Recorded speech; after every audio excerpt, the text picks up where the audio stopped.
Very good. ஆடு என் இருக்கிறார். நான் கல்வி அடையார். சங்கீதம் 23:1 ஒன்றான மெய்தேனும் நீ அனுப்பின இட்டு ஜீவன் இயேசு கிறிஸ்துவை அறிவித்த இட்டு ஜீவன்.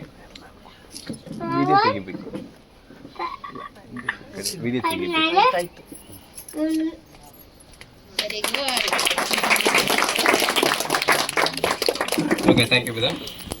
ಅದೇ ರೀತಿಯಾಗಿ ಈಗ ಮುಂದಿನ ಕಾರ್ಯಕ್ರಮ ಮಕ್ಕಳ ಚಟುವಟಿಕೆ ಸ್ಟಾರ್ಟ್ ಆಗ್ತದೆ, ಡ್ರಾಮಾ ಪಾರ್ಟಿ. ಅದೇ ರೀತಿ ದೇವರ ವಾಕ್ಯದ ಪ್ರಕಾರವಾಗಿ ನಮಗೆ ಮಕ್ಕಳು ಯಾವ ವಿಷಯವಾಗಿ ಈ ದಿನ ನಮಗೆ ಒಂದು ಎಲ್ಲರಿಗೂ ಒಂದು ಪಾಠವನ್ನು ತಿಳಿಸ್ಕೊಡ್ತಾರೆ ಅನ್ನೋದ ಅದು ಆಕ್ಟಿವಿಟಿ ಮುಖಾಂತರ ನೋಡೋಣ.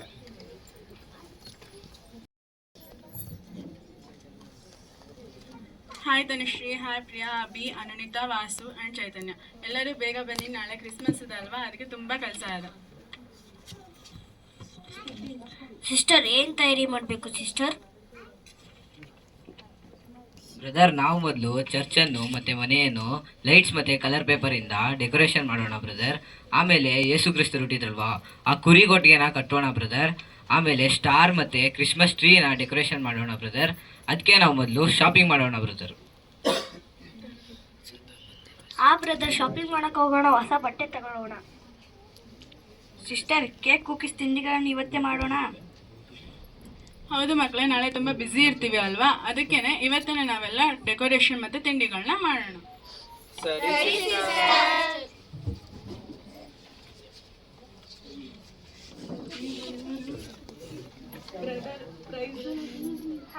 Hi brother, praise the Lord brothers. Namaste brother and sister.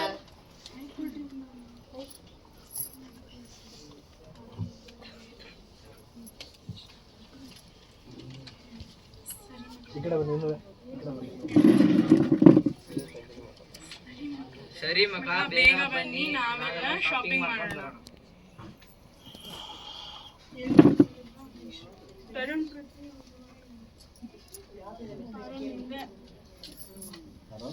Brother, ನಾಳೆ ನಮ್ಮ ಚರ್ಚಲ್ಲಿ ಕ್ರಿಸ್ಮಸ್ ಸೆಲೆಬ್ರೇಷನ್ ಇದೆ ಬ್ರದರ್. ಪಾರ್ಟಿ ಇರುತ್ತೆ ಬ್ರದರ್, ಎಲ್ಲರೂ ಬನ್ನಿ ಬ್ರದರ್.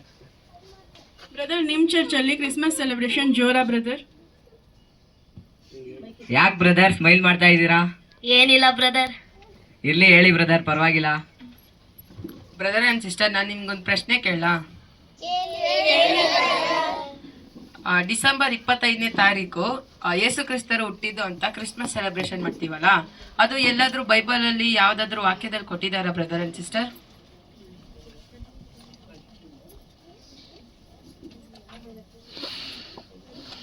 ಯೋಚನೆ ಮಾಡಿ ಬ್ರದರ್ ಆ್ಯಂಡ್ ಸಿಸ್ಟರ್, ಎಲ್ಲಾದರೂ ವಾಕ್ಯ ಆಯ್ತಾ ಅಂತ. ನಾವು ವಾರಕ್ಕೊಂದ್ಸಲ ಚರ್ಚ್ಗೆ ಹೋಗ್ತೀವಿ ಬ್ರದರ್. ನಮ್ಮ ಪಾಸ್ಟರ್ ಏನು ಹೇಳ್ತಾರೆ ಅದನ್ನ ಕೇಳ್ತೀವಿ ಅಷ್ಟೇ ಬ್ರದರ್. ನಮ್ಗೇನು ಗೊತ್ತಿಲ್ಲ ಬ್ರದರ್. ಬ್ರದರ್, ನಮ್ಮ ಅಪ್ಪ ಅಮ್ಮ ತಾತ ಅಜ್ಜಿ ಮುತ್ತಾತ ಅದು ಮಾತ್ರ ಅಲ್ಲ ಬ್ರದರ್, ಇಡೀ ಲೋಕನೇ ಡಿಸೆಂಬರ್ 25ನೇ ತಾರೀಕಿಗೆ ಯೇಸು ಕ್ರಿಸ್ತರು ಹುಟ್ಟಿದ್ದೆಂದು ಆಚರಿಸ್ತಾರೆ. ಅದಕ್ಕೆ ನಾವು ಕೂಡ ಅದನ್ನೇ ಫಾಲೋ ಮಾಡ್ತಿದ್ವಿ ಬ್ರದರ್. ನಾವು ದೇವರ ಮಕ್ಕಳು, ನಾವು ದೇವರ ಮಾತನ್ನ ನಂಬಬೇಕೋ ಅಥವಾ ಮನುಷ್ಯರ ಮಾತನ್ನ ನಂಬಬೇಕೋ ಹೇಳಿ ಬರ್ತೀನಿ ಸಿಸ್ಟರ್ಸ್. ಬ್ರದರ್ ಅಂಡ್ ಸಿಸ್ಟರ್, ನಾವು ಯಾವುದೇ ವಿಚಾರವನ್ನು ನಂಬೇಕಂದ್ರೆ ಮೊದಲು ಆ ವಿಚಾರ ಸತ್ಯವೇದ ಪುಸ್ತಕದಲ್ಲಿ ಇರಬೇಕು. ಅಪ್ಪದ್ಲು ನಮ್ಮ ಅಪ್ಪ ಅಂದ್ರು, ತಾತ ಅಂದ್ರು, ಅಜ್ಜಿ ಅಂದ್ರು ಅಂತ ಕಾಲ್ಪನಿಕ ಕಥೆಗಳಿಗೆ ನಾವು ಕಿವಿ ಕೊಡ್ಬೇಕು. ಅರ್ಥ ಆಯ್ತಾ ಬ್ರದರ್ ಅಂಡ್ ಸಿಸ್ಟರ್?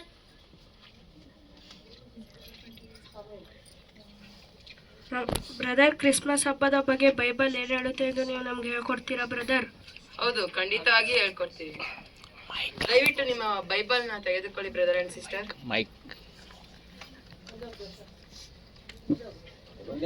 ಈಗ ನಾವು ಯೇಸು ಕ್ರಿಸ್ತು ಡಿಸೆಂಬರ್ 25ನೇ ತಾರೀಕಲ್ಲಿ ಹುಟ್ಟಿದ್ರೆ ಇಲ್ವಾ ಅಂತ ನಾವು ಈಗ ಸತ್ಯವೇದ ಮುಖಾಂತರನೇ ನೋಡೋಣ. ಲಿಖಿತ ಸಿಸ್ಟರ್ ಲೂಕ 1ನೇ ಅಧ್ಯಾಯ 28ನೇ ವಚನದಿಂದ 36ನೇ ವಚನವರೆಗೂ ಓದಿ ಸಿಸ್ಟರ್. ದೂತನು ಆಕೆಯ ಬಳಿಗೆ ಬಂದು, ದೇವರ ದಯ ಹೊಂದಿದವಳೇ, ನಿನಗೆ ಶುಭವಾಗಲಿ, ಕರ್ತನು ನಿನ್ನ ಸಂಗಡ ಇದ್ದಾನೆ ಅಂದನು. ಆಕೆಯು ಆ ಮಾತಿಗೆ ತತ್ತರಿಸಿ ಇದಂತಹ ಆಶೀರ್ವಾದ ಎಂದು ಯೋಚನೆ ಮಾಡುತ್ತಿರಲಾಗಿ ದೂತನು ಆಕೆಗೆ, ಮರಿಯಳೇ, ಹೆದರಬೇಡ, ಇಗೋ ನೀನು ಗರ್ಭಿಣಿಯಾಗಿ ಒಬ್ಬ ಮಗನನ್ನು ಹೆರುವಿ, ಆತನಿಗೆ ಯೇಸು ಎಂದು ಹೆಸರಿಡಬೇಕು. ಆತನು ಮಹಾಪುರುಷನಾಗಿ ಪರಾತ್ಪರನ ಕುಮಾರ ನೆನೆಸಿಕೊಳ್ಳುವನು. ಇದಲ್ಲದೆ ಕರ್ತನು ಆತನ ಮೂಲಪಿತನಾದ ದಾವಿದನ ಸಿಂಹಾಸನವನ್ನು ಆತನಿಗೆ ಕೊಡುವನು. ಆತನು ಯಾಕೋಬನ ವಂಶವನ್ನು ಸದಾಕಾಲ ಆಳುವನು. ಆತನ ರಾಜ್ಯಕ್ಕೆ ಅಂತ್ಯವೇ ಇಲ್ಲ ಎಂದು ಹೇಳಿದನು. ಆಕೆಯು ಆ ದೂತನಿಗೆ, ಇದು ಹೇಗಾದೀತು? ನಾನು ಪುರುಷನನ್ನು ಅರಿತವಳಲ್ಲವಲ್ಲ ಎಂದು ಕೇಳಿದ್ದಕ್ಕೆ ಆ ದೂತನು ಆಕೆಗೆ, ನಿನ್ನ ಮೇಲೆ ಪವಿತ್ರಾತ್ಮ ಬರುವುದು, ನಿನ್ನ ಮೇಲೆ ಪವಿತ್ರಾತ್ಮನ ಶಕ್ತಿಯ ನೆರಳು ಬೀಳುವುದು. ಆದ್ದರಿಂದ ಹುಟ್ಟುವ ಆ ಪವಿತ್ರ ಶಿಶುವು ದೇವರ ಮಗನೆನಿಸಿಕೊಳ್ಳುವನು. ಇದಲ್ಲದೆ ನಿನ್ನ ಬಂಧುವಾದ ಎಲಿಜಬೆತಳಿದ್ದಾಳಲ್ಲ, ಆಕೆಯೂ ಸಹ ಮುಪ್ಪಿನವಳಾದರೂ ಗರ್ಭಿಣಿಯಾಗಿದ್ದಾಳೆ. ಆಕೆಯ ಗರ್ಭದಲ್ಲಿ ಗಂಡು ಮಗುವದೆ. ಬಂಜೆ ಎನಿಸಿಕೊಂಡಿದ್ದ ಆಕೆಗೆ ಇದೇ 6ನೇ ತಿಂಗಳು. ಈಗ ಯೇಸು ಕ್ರಿಸ್ತ ಹುಟ್ಟಬೇಕಾದ್ರೆ ದೇವದೂತರು ಮರಿಯಳ ಹತ್ರ ಬಂದ್ಬಿಟ್ಟು, ಮರಿಯಳೇ, ನೀನು ಹೆದರಬೇಡ, ನಿನಗೆ ದೇವರ ದಯ ದೊರಕಿದೆ, ದೇವರ ದಯ ದೊರಕಿದೆ, ನಿನ್ನಲ್ಲಿ ನೀನು ಗರ್ಭಿಣಿಯಾಗಿ ಒಬ್ಬ ಮಗನನ್ನು ಪಡಿತೀಯ, ಮತ್ತೆ ಆ ಮಗನ ಹೆಸರು ನೀನು ಯೇಸು ಅಂತ ಹೆಸರಿಡಬೇಕು, ಮತ್ತೆ ನಿನ್ನಲ್ಲಿ ಪವಿತ್ರಾತ್ಮ ಬರುತ್ತೆ, ಮತ್ತೆ ನಿನ್ನಲ್ಲಿ ಹುಟ್ಟುವ ಪವಿತ್ರಾತ್ಮ ಮಗುವು ದೇವರ ಮಗು ಅಂತ ಎಣಿಸ್ಕೊಂತಾನೆ, ಮತ್ತೆ ನಿನ್ನ ಸಹೋದರಾದ ಎಲಿಜಬೆತ್ಲು ಕೂಡ ಗರ್ಭಿಣಿಯಾಗಿ ಒಬ್ಬ ಮಗನನ್ನು ಪಡಿತಾಳೆ, ಮತ್ತೆ ಆ ಮಗುಗೆ ಈಗ 6 ತಿಂಗಳು ಆಗಿದೆ ಅಂತ ಅಂತಾರೆ. ಹಂಗಂದ್ರೆ ಸ್ನಾನಿಕನಾದ ಯೋಹಾನ ಯೇಸು ಕ್ರಿಸ್ತರಿಗಿಂತ 6 ತಿಂಗಳು ದೊಡ್ಡವರು. ಹಂಗಂದ್ರೆ ಈಗ ಸ್ನಾನಿಕನಾದ ಯೋಹಾನ ಯಾವಾಗ ಹುಟ್ಟಿದ್ದಾರೆ ಅಂತ ಸತ್ಯವೇದದಲ್ಲಿ ಕೊಟ್ಟಿದ್ದಾರೆ ಅಂತ ನೋಡೋದಾದ್ರೆ ಹೌದು. ಹಂಗಂದ್ರೆ ಯೇಸು ಕ್ರಿಸ್ತರು ಯಾವಾಗ ಹುಟ್ಟಿದ್ರು ಅಂತ ಸತ್ಯವೇದದಲ್ಲಿ ತಿಳಿಸಿದ್ದಾರೆ ಅಂತ ನೋಡೋದಾದ್ರೆ ಇಲ್ಲ. ಹಂಗಂದ್ರೆ ನಾವು ಸ್ನಾನಿಕನಾದ ಯೋಹಾನ ಯಾವಾಗ ಹುಟ್ಟಿದ್ದಾರೆ ಅಂತ ನಮ್ಗೆ ಗೊತ್ತಾದ್ರೆ ಯೇಸು ಕ್ರಿಸ್ತರು ಯಾವಾಗ ಹುಟ್ಟಿದ್ದಾರೆ ಅಂತ ನಮ್ಗೆ ಗೊತ್ತಾಗತ್ತೆ. ಅದು ಹೇಗೆ ಗೊತ್ತಾಗುತ್ತೆ ಬ್ರದರ್? ಈಗ ಸ್ನಾನಿಕನಾದ ಯೋಹಾನ ಹುಟ್ಟಿ 6 ತಿಂಗಳ ಆಮೇಲೆ ಯೇಸು ಕ್ರಿಸ್ತು ಹುಟ್ಟಿದ್ದು. ಈಗ ನಾವು ಸ್ನಾನಿಕನಾದ ಯೋಹಾನ ಯಾವಾಗ ಹುಟ್ಟಿದ್ರು ಅಂತ ನಮಗೆ ಗೊತ್ತಾದರೆ ಈಗ ಯೇಸು ಕ್ರಿಸ್ತು ಯಾವಾಗ ಹುಟ್ಟಿದ್ರು ಅಂತ ನಮಗೆ ಗೊತ್ತಾಗತ್ತೆ. ಈಗ ಸ್ನಾನಿಕನಾದ ಯೋಹಾನನ ತಂದೆ ಜಕರೀಯರು ಅವರು ದೇವಾಲಯದಲ್ಲಿ ಯಾಜಕ ಕೆಲಸವನ್ನು ಮಾಡ್ತಿರ್ತಾರೆ. ಅವರು ಯಾವ ತಿಂಗಳಲ್ಲಿ ಯಾಜಕ ಕೆಲಸ ಮಾಡ್ತಿರ್ತಾರೆ ಅಂತ ಲೂಕ 1ನೇ ಅಧ್ಯಾಯ 5ನೇ ವಚನದಿಂದ 25ನೇ ವಚನವರೆಗೂ ಕೊಟ್ಟಿದ್ದಾರೆ. ತನ್ಶ್ರೀ ಸಿಸ್ಟರ್ ಲೂಕ 1ನೇ ಅಧ್ಯಾಯ 5ನೇ ವಚನದಿಂದ 7ನೇ ವಚನವರೆಗೂ ಓದಿ ಸಿಸ್ಟರ್. ಲೂಕ 1ನೇ ಅಧ್ಯಾಯ 5ನೇ ವಚನ. ಯೂದಾಯದ ಅರಸನಾದ ಹೆರೋದನ ಕಾಲದಲ್ಲಿ ಅಬಿಯನ ವರ್ಗಕ್ಕೆ ಸೇರಿದ ಜಕರೀಯನೆಂಬ ಒಬ್ಬ ಯಾಜಕನಿದ್ದನು. ಅವನ ಹೆಂಡತಿಯು ಆರೋನನ ವಂಶದವಳು.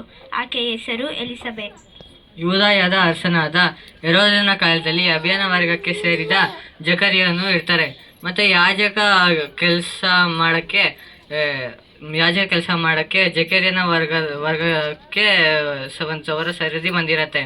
ಮತ್ತು ಅವರು ದೇವಾಲಯಕ್ಕೆ ಹೋಗ್ಬಿಟ್ಟು ಧೂಪವನ್ನು ಅರ್ಪಿಸೋದಕ್ಕೆ ಅವರ ಪಾಲಿಗೆ ಬಂದಿರತ್ತೆ. ಎಸ್ಟರ್ ಸಿಸ್ಟರ್ ಲೂಕ 1ನೇ ಅಧ್ಯಾಯ 11ನೇ ವಚನದಿಂದ 13ನೇ ವಚನವರೆಗೂ ಓದಿ ಸಿಸ್ಟರ್.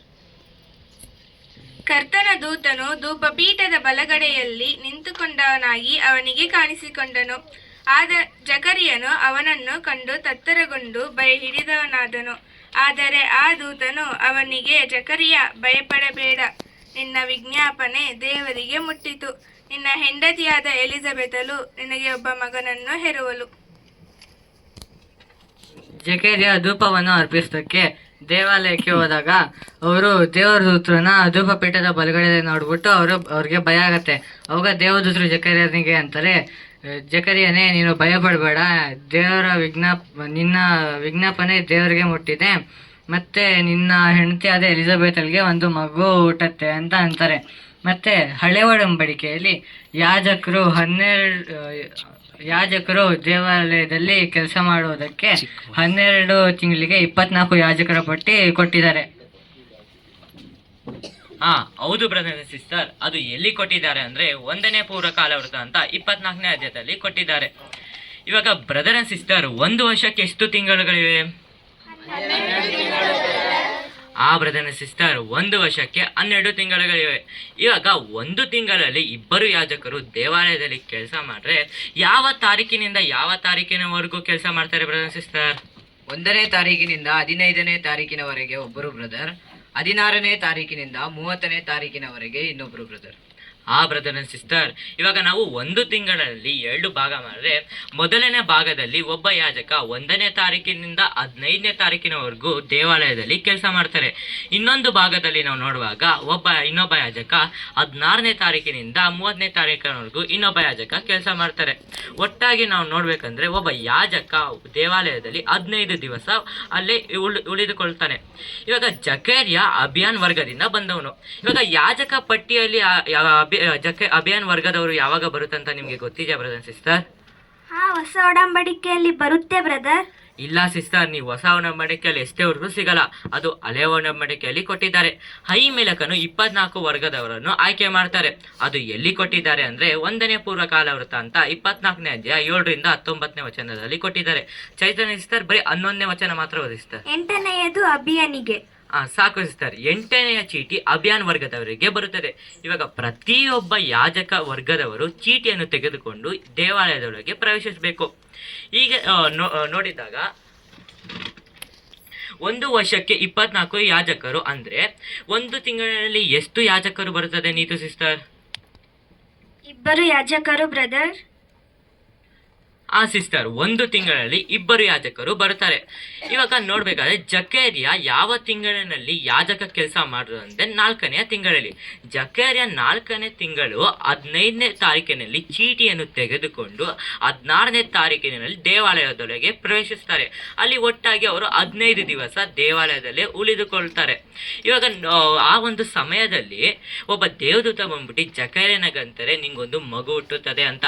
ನಾವು ಇವಾಗಿನ ಒಂದು ಲೋಕದ ಕ್ಯಾಲೆಂಡರ್ ನೋಡೋದಾದ್ರೆ ಗ್ರೆಗೋರಿಯನ್ ಕ್ಯಾಲೆಂಡರ್. ಈ ಕ್ಯಾಲೆಂಡರ್ನಲ್ಲಿ ಒಟ್ಟಾಗಿ 12 ತಿಂಗಳುಗಳಿವೆ. ಅದು ಎಲ್ಲಿಂದ ಎಲ್ಲಿವರೆಗೂ ಅಂತ ನೋಡೋದಾದ್ರೆ ಜನವರಿಯಿಂದ ಡಿಸೆಂಬರ್. ಒಟ್ಟಾಗಿ ಒಂದು ವರ್ಷಕ್ಕೆ 365 ದಿನಗಳು. ನಾವು ಸತ್ಯವೇದ ಪುಸ್ತಕದ ಪ್ರಕಾರ ನಾವು ನೋಡೋದಾದ್ರೆ ಒಂದು ವರ್ಷಕ್ಕೆ 360 ದಿನಗಳಿವೆ. ಇದನ್ನೇ ದೇವರು ಇಸ್ರಾಯೇಲ್ ಜನರಿಗೆ ಕೊಟ್ಟಿರೋದು. ಇಸ್ರಾಯೇಲ್ ಜನರಿಗೆ ಮೊದಲನೇ ತಿಂಗಳು ಅಬೀಬ್ ಬರುತ್ತೆ. ಇಲ್ಲಿನ ಕ್ಯಾಲೆಂಡರ್ ತಿಂಗಳು ಬ್ರದರ್. ಬ್ರದರ್, ಇಸ್ರಾಯೇಲ್ ಜನರಿಗೆ ಮೊದಲನೇ ತಿಂಗಳು ಏಪ್ರಿಲ್ ಬರುತ್ತದೆ. ಜಕರ್ಯನಿಗೆ ಇಲ್ಲಿನ ಕ್ಯಾಲೆಂಡರ್ ಪ್ರಕಾರ ಯಾವ ತಿಂಗಳು ಬರುತ್ತದೆ ಅಂದರೆ ಏಪ್ರಿಲ್ ತಿಂಗಳು ಬರುತ್ತದೆ. ಇಸ್ರಾಯೇಲ್ನ 4ನೇ ತಿಂಗಳು ಇಲ್ಲಿನ ಕ್ಯಾಲೆಂಡರ್ನಲ್ಲಿ ಜುಲೈ ಬರುತ್ತದೆ. ಜಕರ್ಯ ಜುಲೈ ತಿಂಗಳಿನಲ್ಲಿ 16ನೇ ತಾರೀಕಿನಿಂದ 30ನೇ ತಾರೀಕಿನವರೆಗೂ ದೇವಾಲಯದಲ್ಲಿ ಕೆಲಸ ಮಾಡಿ ಆಮೇಲೆ ಮನೆಗೆ ಬಂದಿದ್ದ ತಕ್ಷಣವೇ ಎಲಿಜಬೆತ್ ಆಗಸ್ಟ್ ತಿಂಗಳಿನಲ್ಲಿ ಗರ್ಭಿಣಿ ಆಗ್ತಾರೆ. ಇಲ್ಲಿಂದ ಒಂದು ಸರಿಯಾಗಿ 6 ತಿಂಗಳು ಮುಂದೆ ಹೋದ್ರೆ ಹಂಗಂದ್ರೆ August, September, October, November, December, ಜನವರಿ. ಈ ಜನವರಿ ತಿಂಗಳಿನನ್ನೇ ಮರಿಯಳು ಗರ್ಭಿಣಿ ಆಗ್ತಾರೆ. ಇವಾಗ ಒಂದು ಮಗು ಹುಟ್ಟಕ್ಕೆ 9 ತಿಂಗಳು ಬೇಕು. ಹಂಗಂದ್ರೆ ಜನವರಿಯಿಂದ ನಾವು 9 ತಿಂಗಳು ಮುಂದೆ ಹೋದ್ರೆ 10ನೇ ತಿಂಗಳು ಬರುತ್ತೆ. ಆ 10ನೇ ತಿಂಗಳೇ ಅಕ್ಟೋಬರ್.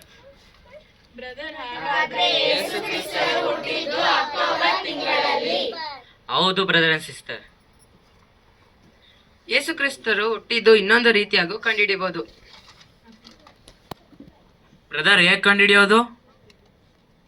ಯೇಸು ಕ್ರಿಸ್ತರು ಎಷ್ಟು ವರ್ಷ ಕಾಲ ಜೀವಂತವಾಗಿದ್ರು ಮತ್ತೆ ಅವರು ಸತ್ತಿದ ದಿನದಿಂದ ಹಿಡಿದು ಅವರು ಬದುಕಿದ ದಿನದವರೆಗೂ ನಾವು ಲೆಕ್ಕ ಹಾಕಿದ್ರೆ ಅವರು ಹುಟ್ಟಿದ ದಿನವನ್ನು ಕಂಡುಹಿಡಿಯಬಹುದು. ಆದರೆ ಇದು ಯೇಸು ಕ್ರಿಸ್ತರು ಹುಟ್ಟಿದ್ದ ದಿನವನ್ನ ಎಲ್ಲೂ ಬೈಬಲಲ್ಲಿ ನೇರವಾಗಿ ಕೊಟ್ಟಿಲ್ಲ. ಅದರ ಬದಲಾಗಿ ಪ್ರವಾದನೆ ಇದೆ. ಬ್ರದರ್, ನನಗೆ ಗೊತ್ತಾಯ್ತು ವಾಕ್ಯ ಎಲ್ಲಿದೆ ಅಂತ. ಹೌದಾ ಸಿಸ್ಟರ್? ವಾಕ್ಯ ಎಲ್ಲಿದೆ ಸಿಸ್ಟರ್? ಹೊಸ ಒಡಂಬಡಿಕೆಯಲ್ಲಿ ಬರುತ್ತೆ ಬ್ರದರ್. ನಾವು ಹೊಸ ಒಡಂಬಡಿಕೆಯಲ್ಲಿ ಎಷ್ಟೇ ಹುಡುಕಿದ್ರು ಸಿಗಲ್ಲ. ಹಳೆ ಒಡಂಬಡಿಕೆ ದಾನಿಯೇಲ್ 9ನೇ ಅಧ್ಯಾಯ 15ನೇ ವಚನದಲ್ಲಿ ಮತ್ತೆ 24ರಿಂದ 27ನೇ ವಚನದಲ್ಲಿ ನೋಡ್ಬೇಕಾದ್ರೆ ಯೇಸು ಕ್ರಿಸ್ತರು ಮೊದಲನೇ ಬರುವಿಕೆಯ ಬಗ್ಗೆ ಕೊಟ್ಟಿದ್ದಾರೆ ಎಲ್ಲ ಬ್ರದರ್ ಅಂಡ್ ಸಿಸ್ಟರ್.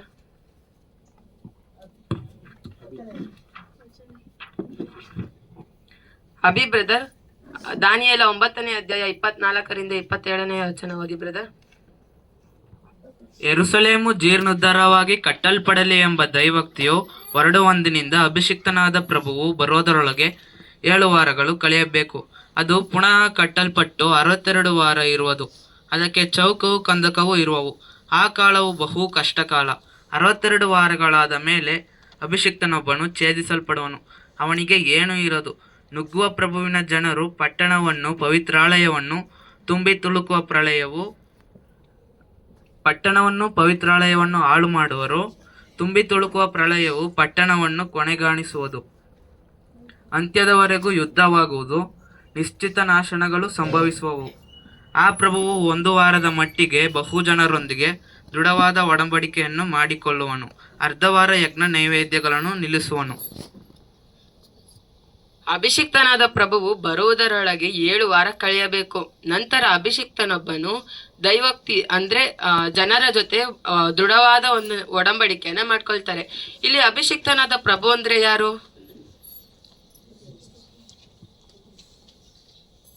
ನಮ್ಮ ಯೇಸು ಕ್ರಿಸ್ತರು ಬ್ರದರ್. ಹಾಗಾದ್ರೆ ಈ ಪ್ರವಾದನೆ ಯಾರ ಬಗ್ಗೆ ಹೇಳಿದ್ದಾರೆ? ಯೇಸು ಕ್ರಿಸ್ತರ ಬಗ್ಗೆ brother. Yes brother and sister, ಯೇಸು ಕ್ರಿಸ್ತರು ಯಾವಾಗ ಬರ್ತಾರೆ, ಏನ್ ಕೆಲಸ ಮಾಡ್ತಾರೆ, ಎಷ್ಟು ವರ್ಷಗಳ ಕಾಲ ಸೇವೆ ಮಾಡ್ತಾರೆ ಅಂತ ಈ ಪ್ರವಾದನೆಯಲ್ಲಿ ದಾನಿಯೇಲ 9ನೇ ಅಧ್ಯಾಯದಲ್ಲಿ ಮಾತ್ರ ಕೊಟ್ಟಿದ್ದಾರೆ. ಯೇಸು ಕ್ರಿಸ್ತರು ಅಭಿಷಿಕ್ತನಾಗಿದ್ದು ಯಾವಾಗ ಬ್ರದರ್ ಅಂಡ್ ಸಿಸ್ಟರ್? ಯೇಸು ಕ್ರಿಸ್ತರು ದೀಕ್ಷಾಸ್ಥಾನ ತೆಗೆದುಕೊಂಡಾಗ ಬ್ರದರ್. ಕ್ರಿಸ್ತರು ದೀಕ್ಷಾಸ್ಥಾನ ತೆಗೆದುಕೊಂಡ ನಂತರ ಅವರು 1/2 ವಾರದ ಮಾತ್ರ ಸೇವೆ ಮಾಡ್ತಾರೆ. ಹಾಗಾದ್ರೆ 1/2 ವಾರದ ಅರ್ಥ ಏನು? 1/2 ವಾರ ಅಂದ್ರೆ ಎಷ್ಟು ದಿನ ಬ್ರದರ್ ಅಂಡ್ ಸಿಸ್ಟರ್? 3.5 ದಿವಸಗಳು brother. Yes brother and sister, 3.5 ದಿವಸಗಳು ಅಂದ್ರೆ ಪ್ರವಾದಿಗೆ ಎಷ್ಟು ವರ್ಷಗಳು ಬ್ರದರ್ ಅಂಡ್ ಸಿಸ್ಟರ್? 3.5 ವರ್ಷಗಳು ಬ್ರದರ್. ಹೌದು. ಎಜಿಕೇಲ 4ನೇ ಅಧ್ಯಾಯ 6ನೇ ವಚನದ ಪ್ರಕಾರ 3.5 ದಿವಸಗಳು ಅಂದ್ರೆ ಪ್ರವಾದಿಗೆ 3.5 ವರ್ಷಗಳು. ನೀತು ಸಿಸ್ಟರ್? ಎಜ್ಕೇಲ 4ನೇ ಅಧ್ಯಾಯ 10ನೇ ವಚನ. ವರ್ಷ 1ಕ್ಕೆ 1 ದಿನದ ಮೇರೆಗೆ 40 ದಿನ ಅವರ ಅಧರ್ಮವನ್ನು ಒತ್ತುಕೊಳ್ಳಬೇಕೆಂದು ನಿನಗೆ ಗೊತ್ತು ಮಾಡಿದ್ದೇನೆ. ಇಸ್ರಾಯೇಲ್ ಜನರು ಯೇಸು ಕ್ರಿಸ್ತರಿಗೆ 7 ವರ್ಷ ಭೂಲೋಕದಲ್ಲಿ ಸೇವೆ ಮಾಡೋದಕ್ಕೆ ಬಿಡ್ಲಿಲ್ಲ. ಅಂದ್ರೆ ಅವರು 1/2 ವಾರದ ನಡುವೆನೆ ಯೇಸು ಕ್ರಿಸ್ತರನ್ನ ಶಿಲುಬೆಗೆ ಹಾಕ್ತಾರೆ. ಬ್ರದರ್ ಅಂಡ್ ಸಿಸ್ಟರ್, ಇದರಿಂದ ನಾವು ಯೇಸು ಕ್ರಿಸ್ತರು ಹುಟ್ಟಿರು ಹೇಗೆ ಲೆಕ್ಕ ಹಾಕೋದು?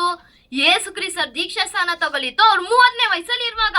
ಇದನ್ನ ಎಲ್ಲಿ ಕೊಟ್ಟಿದ್ದಾರಂದ್ರೆ ಲೂಕ 3ನೇ ಅಧ್ಯಾಯ 23ನೇ ವಚನದಲ್ಲಿ ಕೊಟ್ಟಿದ್ದಾರೆ.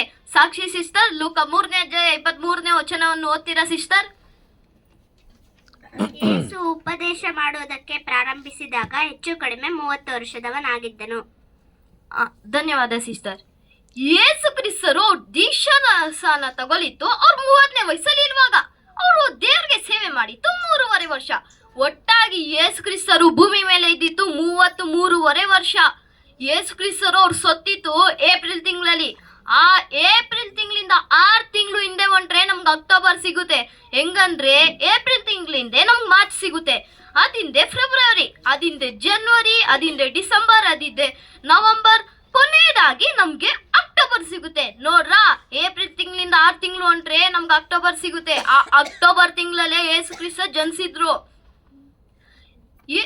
ಇದನ್ನ ಯೇಸು ಕ್ರಿಸ್ತ ಡಿಸೆಂಬರ್ 25ನೇ ತಾರೀಕು ಹುಟ್ಟಿಲ್ಲ ಅಂತ ನಾವು ಇನ್ನೊಂದ್ ತರಾನು ನೋಡ್ಬೋದು. ಹೆಂಗಂದ್ರೆ ಈ ಕುರುಬರು ಅಂದ್ರೆ ಕುರಿ ಕಾಯೋರು ಇರ್ತಾರಲ್ಲ, ಅವ್ರು ರಾತ್ರಿ ಹೊತ್ತು ಅವ್ರು ಕುರಿ ಮೇಯಿಸ್ಕೊಂಡಿರ್ತಾರೆ. ಕುರಿ ಮೇಯಿಸ್ಕೊಂಡಿರುವಾಗ ಒಬ್ಬ ದೂತ ಬಂದು ಹೇಳ್ತಾರೆ, ನೋಡ್ರಿ ನಿಮ್ಗೋಸ್ಕರ ಅಂತ ದಾವಿದನವರಲ್ಲಿ ಒಬ್ಬ ರಕ್ಷಕನು ಹುಟ್ಟಿದಾನಂತ ಹೇಳ್ತಾರೆ. ಇದನ್ನ ಎಲ್ಲಿ ಕೊಟ್ಟಿದ್ದಾರೆ ಲೂಕ 2ನೇ ಅಧ್ಯಾಯ 8ರಿಂದ 11ನೇ ವಚನದಲ್ಲಿ ಕೊಟ್ಟಿದ್ದಾರೆ. ಪ್ರಿಯಾ ಸಿಸ್ಟರ್, ಲೂಕ 2ನೇ ಅಧ್ಯಾಯ 8ರಿಂದ 11ನೇ ವಚನವನ್ನು ಓದ್ತೀರಾ ಸಿಸ್ಟರ್? ಲೂಕ 2ನೇ ಅಧ್ಯಾಯ 8ರಿಂದ 11ರವರೆಗೆ. ಆ ಸೀಮೆಯಲ್ಲಿ ಕುರುಬನು ಹೊಲದಲ್ಲಿದ್ದುಕೊಂಡು ರಾತ್ರಿಯಲ್ಲಿ ತಮ್ಮ ಕುರಿ ಹಿಂಡನ್ನು ಕಾಯುತ್ತಿರಲಾಗಿ ಕರ್ತನ ದೂತನೊಬ್ಬನು ಬಂದು ಅವರ ಎದುರಿನಲ್ಲಿ ನಿಂತನು. ಕರ್ತನ ಪ್ರಭೆಯು ಅವರ ಸುತ್ತಲೂ ಪ್ರಕಾಶಿಸಿತು. ಅವರು ಬಹಳವಾಗಿ ಹೆದರಿದರು. ಆ ದೂತನು ಅವರಿಗೆ, ಹೆದರಬೇಡಿರಿ, ಕೇಳಿರಿ, ಜನರಿಗೆಲ್ಲ ಮಹಾ ಸಂತೋಷ ಉಂಟು ಮಾಡುವ ಶುಭ ಸಮಾಚಾರವನ್ನು ನಿಮಗೆ ತಿಳಿಸುತ್ತೇನೆ. ಅದೇನೆಂದರೆ ಈ ಹೊತ್ತು ನಿಮಗೋಸ್ಕರ ದಾವಿದನೂರಿನಲ್ಲಿ ಒಬ್ಬ ರಕ್ಷಕನು ಹುಟ್ಟಿದ್ದಾನೆ, ಆತನು ಕರ್ತನಾಗಿರುವ ಕ್ರಿಸ್ತನೇ. Thank you sister. ಇಸ್ರಾಯೇಲ್ನಲ್ಲಿ ಡಿಸೆಂಬರ್ ತಿಂಗಳು ಎಷ್ಟು ಹಿಮ ಇರುತ್ತಂದ್ರೆ ಆ ಹಿಮದಿಂದ ತುಂಬಾ ಚಳಿ ಇರುತ್ತೆ. ಆ ಚಳಿ ಸಮಯದಲ್ಲಿ ಈ ಕುರುಬರು ಇರ್ತಾರಲ್ಲ, ಅವ್ರ ಕುರಿ ಮೇಯ್ಸಕ್ಕೋಸ್ಕರ ಈಚೆ ತರೋದೇ ಇಲ್ಲ. ಅದಕ್ಕೆ ನಾವು ಹೇಳ್ಬೋದು ಯೇಸು ಕ್ರಿಸ್ತ ಡಿಸೆಂಬರ್ ತಿಂಗಳಲ್ಲಿ ಹುಟ್ಟಿಲ್ಲ ಅಂತ.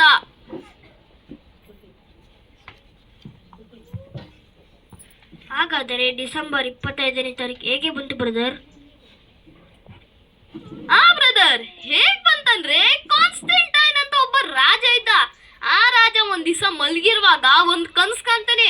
ಆ ಕನ್ಸಲ್ಲಿ ಅವ್ನಿಗೆ ಶಿಲ್ಪೆ ಗುರ್ತು ಕಾಣಿಸುತ್ತೆ. ಅದಾದ ಮಾರನೇ ದಿವಸನೇ ಒಂದ್ ರಾಜ್ಯದ ಮೇಲೆ ಯುದ್ಧಕ್ಕೆ ಹೋಗ್ತಾನೆ. ಆ ರಾಜ್ಯದ ಮೇಲೆ ಯುದ್ಧಕ್ಕೆ ಹೋಗಿತ್ತಾನಲ್ಲ, ಅವ್ನ್ ಗೆಲ್ತಾನೆ. ಅವಾಗ ಅವನೇನ್ ಅನ್ಕೋತಾನೆ ಅಂದ್ರೆ, ನನ್ ಕನ್ಸಲ್ಲಿ ಕಾಣಿದೆ ಅಲ್ಲ ಶಿಲ್ಪೆ ಗುರ್ತು, ಅದಿಂದಾನೇ ಯುದ್ಧವನ್ನು ಗೆದ್ದಿದ್ದೀನಂತ ಅವ್ನ್ ಕ್ರಿಶ್ಚಿಯಾನಿಟಿಗೆ ಸೇರ್ಕೊಂತಾನೆ. ಈ ರಾಜನೇ ಕ್ರಿಶ್ಚಿಯಾನಿಟಿಗೆ ಬಂದವನೆ. ಇನ್ನು ಪ್ರಜೆಗಳಿರ್ತಾರ, ಈ ರೋಮನ್ಸ್ ಅವರು ಕೂಡ ಕ್ರಿಶ್ಚಿಯಾನಿಟಿಗೆ ಸೇರ್ಕೊಂತಾರೆ.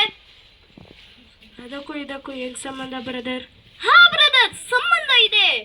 ಏನಂದ್ರೆ ಎಲ್ಲರೂ ಕ್ರಿಶ್ಚಿಯಾನಿಟಿಗೆ ಸೇರಾಮೇಲೆ ಕ್ರಿಶ್ಚಿಯನ್ ಧರ್ಮದಲ್ಲಿ ಯಾವುದೇ ಹಬ್ಬ ಇರ್ಲಿಲ್ಲ. ಮುಂಚಾರವ್ರಿಗೆ ಹಬ್ಬ ಇತ್ತು, ಇವಾಗಂತೂ ಯಾವ್ದು ಇಲ್ಲ. ಅದಕ್ಕೆ ರೋಮನ್ಸ್ ಅವ್ರು ಏನ್ ಮಾಡ್ತಾರಂದ್ರೆ ಸುಮ್ಮನೆ ಇರಲ್ಲ, ಹೋಗ್ಬಿಟ್ಟು ಅವ್ರಿಗೆ ಒಂದ್ ದೇವ್ರ ಅಂತ ಇರ್ತಾರೆ, ಜೂಪಿಟರ್ ಅಂತ. ಆ ಜೂಪಿಟರಿನ ಏಕೈಕ ಪುತ್ರನಾದ ಡಯೋನಿಸಿಸ್ 25ನೇ ಡಿಸೆಂಬರ್ ಅಲ್ಲೇ ಜನಿಸಿರ್ತಾರೆ. ಇವ್ರನ್ನ ಈ ರೋಮನ್ಸ್ ಅವರು ಪೂಜಿಸ್ತಾ ಇರ್ತಾರೆ. ಅದಕ್ಕೆ ಅವ್ರು ಏನ್ ಮಾಡ್ಕೋತಾರ ಅಂದ್ರೆ, ದೇವ್ರ ಮಗನಾದ ಯೇಸು ಕ್ರಿಸ್ತರು ಈ ದಿವಸನೇ ಜನಿಸಿದ್ರು ಅಂತ ಗೊತ್ತು ಮಾಡ್ಕೊಂತಾರೆ. ಆ ದಿವಸದಿಂದ ಇದನ್ನ ಹಬ್ಬಕ್ಕೆ ಆಚರಿಸಲು ಶುರು ಮಾಡ್ತಾರೆ. ಈ ರೀತಿ ಕ್ರಿಸ್ಮಸ್ ಯೇಸು ಕ್ರಿಸ್ತರು ಹುಟ್ಟಿದಂತ ಬಂತು. ದೇವರು ನಮ್ಗೆ ಯೇಸು ಕ್ರಿಸ್ತರು ಹುಟ್ಟಿದ ಹಬ್ಬವನ್ನು ಆಚರಿಸಿ ಅಂತ ಹೇಳಿಲ್ಲ. ನಾವು ಯೇಸು ಕ್ರಿಸ್ತರ ಮರಣವನ್ನು ನಾವು ನೆನ್ಸ್ಕೊಬೇಕು. ಯೇಸು ಕ್ರಿಸ್ತರ ಮರಣದಿಂದ ಲೋಕ ಜನರಿಗೆ ರಕ್ಷಣೆ, ಯೇಸು ಕ್ರಿಸ್ತರು ಅನುಭವಿಸಿದ್ದ ಕಷ್ಟ ಸಂಕಟ ಎಲ್ಲವನ್ನು ನಾವು ಕೂಡ ಅದ್ರಲ್ಲಿ ಪಾಲ್ಗಾರರಾಗಬೇಕು. ಈ ಹೆಸರು ಮಾತ್ರ ಇರ್ತಾರಲ್ಲ ಕ್ರೈಸ್ತರು, ಅದನ್ನ ಮಾಡ್ಬೋದು ಡ್ಯಾನ್ಸ್ ಫಂಕ್ಷನ್ ಪಾರ್ಟಿ ಅಂತ ಎಂಜಾಯ್ಮೆಂಟ್ ಅಲ್ಲೇ ಇರ್ತಾರೆ. ಆದ್ರೆ ನಿಜವಾದ ದೇವ್ರ ಮಕ್ಳು ಯಾವತ್ತೂ ಈ ರೀತಿ ಮಾಡಲ್ಲ. ಅವ್ರೊಂದ್ ದೇವ್ರ ವಾಕ್ಯದಲ್ಲಿ ವಿಧೇಯತದಲ್ಲೇ ದೇವ್ರಲ್ಲೇ ಬೆಳೀತಾರೆ. ಅಪ್ಪಲ್ಲೂ ಡ್ಯಾನ್ಸ್ ಮಾಡೋದು, ಫಂಕ್ಷನ್ ಆಚರಿಸೋದು, ಕ್ರಿಸ್ಮಸ್ ಅನ್ನು ಸೆಲೆಬ್ರೇಟ್ ಮಾಡೋದು, ಈ ರೀತಿ ಯಾರು ಈ ರೀತಿ ಮಾಡಲ್ಲ. ಹಾಗಿದ್ರೆ ನಮ್ಗೇನು ಹಬ್ಬನೇ ಇಲ್ಲ. ನಮ್ಗೆ ಯಾವಾಗ ಹಬ್ಬ ಅಂದ್ರೆ ನಮ್ಗೆ ಹಬ್ಬ ಐತೆ. ಯಾವಾಗಂದ್ರೆ ಈ ವರ್ಷದಲ್ಲಿ ಐತಲ್ಲ 360 ದಿವಸ, ಆ ಪ್ರತಿಯೊಂದು ದಿವಸ ಕ್ಷಣನೂ ನಮ್ಗೆ ಹಬ್ಬ. ಹೆಂಗಂದ್ರೆ ನಮ್ಮ ಒಂದು ಕುಟುಂಬ ಜೊತೆ, ನಮ್ಮ ಸಹೋದರಿಯರ ಜೊತೆ ಸೇರಿ ದೇವ್ರ ವಾಕ್ಯದಲ್ಲಿ ಸತ್ಯದಲ್ಲಿ ಬೆಳಿತೀವಲ್ಲ, ಆ ಪ್ರತಿಯೊಂದು ದಿವಸನೂ ನಮ್ಗೆ ಹಬ್ಬನೇ. ಅದರಿಂದ ನಾವು ಹೇಳ್ಬೋದು, ದೇವರು ಯೇಸು ಕ್ರಿಸ್ತರು ಡಿಸೆಂಬರ್ 25ನೇ ತಾರೀಕು ಹುಟ್ಟಿರಂತ ಸತ್ಯವೇದ ಪುಸ್ತಕದಲ್ಲಿ ಎಲ್ಲೂ ಕೊಟ್ಟಿಲ್ಲ. ಬ್ರದರ್, ಯೇಸು ಕ್ರಿಸ್ತರು ಡಿಸೆಂಬರ್ 25ನೇ ತಾರೀಕಿಗೆ ಹುಟ್ಟಿಲ್ಲ ಎಂದು ಈಗ ನಮಗೆ ಗೊತ್ತಾಯ್ತು ಬ್ರದರ್. ಅಮೃತ ಸಿಸ್ಟರ್, ನನ್ಗೊಂದು ಕ್ವಶನ್ ಸಿಸ್ಟರ್. ಹೇಳಿ ಸಿಸ್ಟರ್. ಸಿಸ್ಟರ್, ಅರಣ್ಯಕಾಂಡ 24ನೇ ಅಧ್ಯಾಯ 17ನೇ ವಚನದಲ್ಲಿ ಹೇಳ್ತಾರೆ, ಯಾಕೋಬನ ವಂಶದವರಲ್ಲಿ ನಕ್ಷತ್ರ ಪ್ರಾಯನೊಬ್ಬನು ಉದಯಿಸಿದ್ದಾನೆ, ಇಸ್ರಾಯೇಲರಲ್ಲಿ ರಾಜದಂಡ ಹಿಡಿದವನು ಕಂಡು ಬಂದಿದ್ದಾನೆ ಎಂದು ವಚನ ಅದ ಅಲ್ವಾ ಸಿಸ್ಟರ್? ಹೌದಾ ಸಿಸ್ಟರ್. ಸಿಸ್ಟರ್, ಮತ್ತೆ ಮತ್ತಾಯ 2ನೇ ಅಧ್ಯಾಯ 1ನೇ ವಚನದಲ್ಲಿನೂ ಆ ನಕ್ಷತ್ರ ಯೇಸು ಕ್ರಿಸ್ತರು ಹುಟ್ಟಿರುವ ಜಾಗವನ್ನು ಜೋಯಿಸರ್ಗೆ ತೋರಿಸುತ್ತಲ್ವ ಸಿಸ್ಟರ್? ಹೌದು ಬ್ರದರ್. ಅಮೃತ ಸಿಸ್ಟರ್, ನಿಮ್ಗೊಂದು ಕ್ವಶನ್. ಹೇಳಿ ಸಿಸ್ಟರ್. ಯೇಸು ಕ್ರಿಸ್ತರ ಒಂದು ನಕ್ಷತ್ರ, ಅದಕ್ಕೆ ಕ್ರಿಸ್ಮಸ್ ದಿನ ಎಲ್ಲರ ಮನೆ ಮುಂದೆ ಸ್ಟಾರ್ ಹಾಕ್ತಾರೆ ಅಲ್ವಾ ಸಿಸ್ಟರ್? ಇದು ಒಂದು ಗುಡ್ ಕ್ವಶನ್ ಸಿಸ್ಟರ್.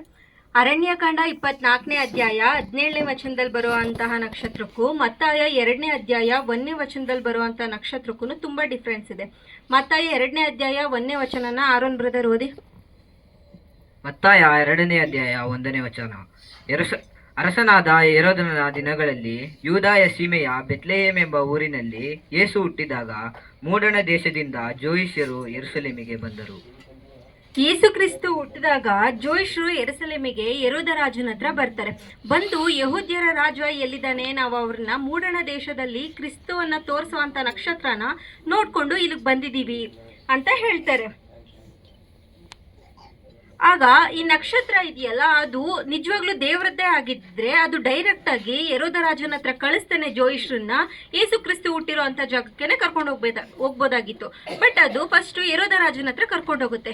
ಯಾಕೆ ಅಂತ ಅಂದ್ರೆ ಸೈತಾನ್ಗೆ ಚೆನ್ನಾಗಿ ಗೊತ್ತಿತ್ತು ಯೇಸು ಕ್ರಿಸ್ತು ಏನಾದ್ರೂ ಹುಟ್ಟಿದ್ರೆ ಅವನು ನಾಶ ಆಗ್ತಾನೆ, ಮತ್ತೆ ಅವರಿಂದ ಸ್ತ್ರೀ ಸಂತತಿ ಅನ್ನೋದು ಬರುತ್ತೆ. ಯೇಸು ಕ್ರಿಸ್ತು ಶಿರಸ್ಸಾಗಿದ್ದಾರೆ ಮತ್ತು ನಾವು ಅವರ ದೇಹದ ಅಂಗಗಳು. ಅದೇ ತರ ಅವರು ತಲೆ, ನಾವು ಅವರ ಬಾಡಿ ಆಗಿದ್ದೀವಿ. ಈಗ ತಲೆನೇ ಇಲ್ಲ ಅಂತ ಅಂದ್ರೆ ಬಾಡಿ ಹೆಂಗಿರೋದಕ್ಕೆ ಸಾಧ್ಯ ಇಲ್ಲ. ಅದಕ್ಕೋಸ್ಕರ ಸೈತಾನು ಪ್ಲಾನ್ ಮಾಡಿ ಫಸ್ಟು ಹೆರೋದ ರಾಜನ್ಗೆ ಯೇಸು ಕ್ರಿಸ್ತು ಹುಟ್ಟಿರುವಂತ ವಿಷಯನ ಜೋಯಿಷರ ಮುಖಾಂತರವಾಗಿ ತಿಳಿಸಿ ಅವನನ್ನ ಯೇಸು ಕ್ರಿಸ್ತು ಅವ್ರನ್ನ ಸಾಯಿಸ್ಬೇಕು ಅನ್ನೋದಕ್ಕೋಸ್ಕರ ಪ್ಲಾನ್ ಮಾಡ್ತಾರೆ. ಇದಕ್ಕೋಸ್ಕರನೇ ಫಸ್ಟು ಜೋಯಿಷ್ರನ್ನ ಹೆರೋದ ರಾಜನ ಹತ್ರ ಕಳಿಸ್ಕೊಡೋದು. ಅರಣ್ಯಕಾಂಡ 24ನೇ ಅಧ್ಯಾಯ 17ನೇ ವಚನದಲ್ಲಿ ಯೇಸು ಕ್ರಿಸ್ತ ಅವರನ್ನ ನಕ್ಷತ್ರ ಹೋಲಿಕೆ ಮಾಡಿದರೆ ಹೊರತು ದೇವರು ಒಂದು ನಕ್ಷತ್ರನ ಕಳಿಸ್ತಾರೆ. ಆ ನಕ್ಷತ್ರ ಯೇಸು ಕ್ರಿಸ್ತು ಹುಟ್ಟಿದೆ ಆ ಜಾಗಕ್ಕೆ ಕರ್ಕೊಂಡೋಗುತ್ತೆ ಅಂತ ಎಲ್ಲೂ ಬೈಬಲಲ್ಲಿ ಬರ್ದಿಲ್ಲ. ಸಿಸ್ಟರ್, ನನಗೊಂದು ಪ್ರಶ್ನೆ. ಹೇಳಿ sister. Christmas tree Santa Claus celebration ಮಾಡಬಹುದಲ್ಲವಾ ಸಿಸ್ಟರ್? ನೀತು ಸಿಸ್ಟರ್, ಯೆರೆಮೀಯ 10ನೇ ಅಧ್ಯಾಯ 1ನೇ ವಚನ 1ರಿಂದ 4ನೇ ವಚನನ ಓದಿ. ಯೆಹೋವನು ಹೀಗೆ ಹೇಳುತ್ತಾನೆ, ಜನಾಂಗಗಳ ಆಚರಣೆಯನ್ನು ಅಭ್ಯಾಸ ಮಾಡಬೇಡಿರಿ. ಜನಾಂಗಗಳು ಹೆದರುವ ಆಕಾಶದ ಉತ್ಪತ್ತಗಳಿಗೆ ನೀವೇ ಹೆದರಬೇಡಿರಿ. ಜನಾಂಗಗಳು ಕಟ್ಟಳೆಗಳು ಬರೆದೆ ಅರಣ್ಯದ ಮರವನ್ನು ಕತ್ತರಿಸಿದರು. ಬಡಗಿಯು ಅದನ್ನು ಕೈಯಿಂದ ಬಾಚಿಯಿಂದ ರೂಪಿಸುವರು. ಅದನ್ನು ಬೆಳ್ಳಿ ಬಂಗಾರಗಳಿಂದ ಭೂಷಿಸುತ್ತಾರೆ. ಅಲುಗದ ಹಾಗೆ ಮೊಳೆಗಳಿಂದ ಸುತ್ತಿಗೆಯಿಂದ ಭದ್ರಪಡಿಸುತ್ತಾರೆ. ದೇವರು ಏನು ಹೇಳ್ತಾರೆ ಅಂತಂದ್ರೆ, ಯಾವುದೋ ಒಂದು ಕಾಡಲ್ಲಿರುವಂತಹ ಮರನ ಕಡ್ಕೊಂಡು ಬಂದು ಅದಕ್ಕೆ ಬೆಳ್ಳಿ ಬಂಗಾರ ಇದರಿಂದ ಅಲಂಕಾರನ ಮಾಡಿ ನಾವು ಅದನ್ನ ಪೂಜೆ ಮಾಡಿದ್ರೆ ಅದು ದೇವರ ವಿಗ್ರಹಾರಾಧನೆಗೆ ಸಮ ಆಗುತ್ತೆ. ಸೊ ಅದು ಸ್ಯಾಂಟಾ ಕ್ಲಾಸ್ ಅನ್ನೋದು, ಕ್ರಿಸ್ಮಸ್ ಅನ್ನೋದು, ಈ ಸ್ಟಾರ್ ಕಟ್ಟಬೇಕು, ಲೈಟಿಂಗ್ಸ್ ಎಲ್ಲ ಮಾಡಬೇಕು ಅನ್ನೋದು ಬೈಬಲಲ್ಲೆಲ್ಲೋ ಬರ್ದಿಲ್ಲ. ದೇವ್ರ ಮಕ್ಕಳಾಗಿರುವಂಥ ನಾವು ಬೈಬಲ್ನ ಪಾಲನೆ ಮಾಡ್ತಿದ್ದೀವಿ. ಸೊ ನಾವು ಬೈಬಲಲ್ಲಿ ಏನು ಬರ್ದಿದ್ಯೋ ಅದನ್ನು ಮಾತ್ರ ಪಾಲನೆ ಮಾಡಬೇಕು. ನಾವು ಲೋಕದ ಜನರ ಥರ ಸ್ಟಾರ್ ಕಟ್ಟೋದು, ಟ್ರೀನೆಲ್ಲ ಅಲಂಕಾರ ಮಾಡೋದು ಈ ಥರನ ನಾವು ಮಾಡಬಾರ್ದು. ಸ್ಯಾಂಟಾ ಕ್ಲಾಸ್ ಬಗ್ಗೆ ಮತ್ತು ಟ್ರೀ ಬಗ್ಗೆ ಈ ರೀತಿ ಯಾವುದು ದೇವರು ಬೈಬಲಲ್ಲಿ ಕೊಟ್ಟಿಲ್ಲ. ಇದನ್ನೆಲ್ಲ ಪ್ರಪಂಚದ ದೇವರಾಗಿರುವಂತಹ ಸೈತಾನು ದೇವ್ರನ್ನ ಯಾರು ನಂಬಲ್ವೋ ಅವ್ರನ್ನ ಬ್ಲ್ಯಾಕ್ ಮೈಂಡ್ ವಾಶ್ ಮಾಡಿ ಅವರು ದೇವ್ರ ಕಡೆಗೆ ಬರಬಾರ್ದು ಅನ್ನೋ ಥರ ಬ್ರೈನ್ ವಾಶ್ ಮಾಡೋದಕ್ಕೋಸ್ಕರ ಈ ಥರ ಆಚರಣೆಗಳನ್ನ ಮಾಡೋದಕ್ಕೆ ಇದು ಮಾಡ್ತಿದ್ದಾನೆ ಅಷ್ಟೇ.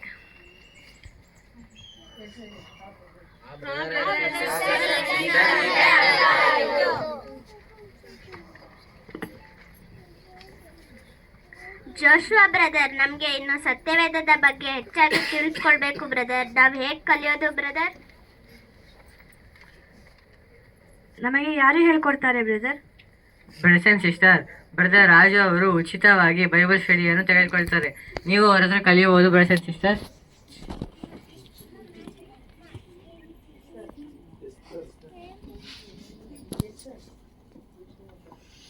ಪೃಥ್ವಿ ಬ್ರದರ್, ನಾವು ತುಂಬಾ ದೂರ ಐತಿ, ನಾವು ಇಲ್ಲಿ ಬಂದು ಕಲಿಯೋದಕ್ಕೆ ಆಗೋದಿಲ್ಲ.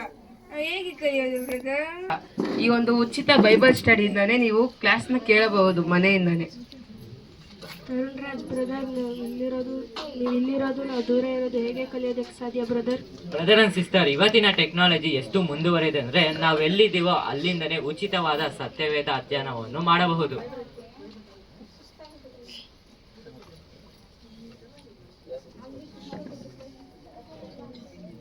ಬ್ರದರ್, ಹಾಗಾದ್ರೆ ಬ್ರದರ್ ರಾಜು ಅವ್ರ ನಂಬರ್ ಕೊಡಿ ಬ್ರದರ್.